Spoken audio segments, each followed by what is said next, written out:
My name is Lauren, and on behalf of Expert Village, I'm here to talk to you about styles on the go. Another way to dress up an easy style like this, to make it a little different from day to day, is to grab the section of hair from your nape of your neck. Especially with longer hair, this will work. You separate it, split the section, it's about 1 inch wide, split the section into two.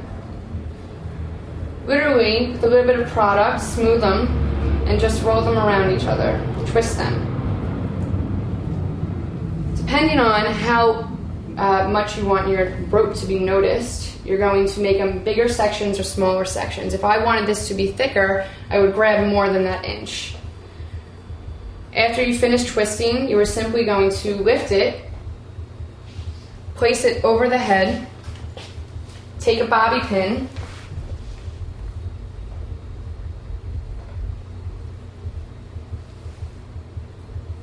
and place the bobby pin going directly into where that teased area is. What that's going to do is it's going to help hold this rope headband, which just made it a little fancier, and it's going to help the bobby pin stay in from the tease. Now most people, such as Ashley, her hair could not make it to the other side. So what you would then do is go to the other side of the nape of the neck, pull out a section, follow the same exact protocol, smooth and rope it,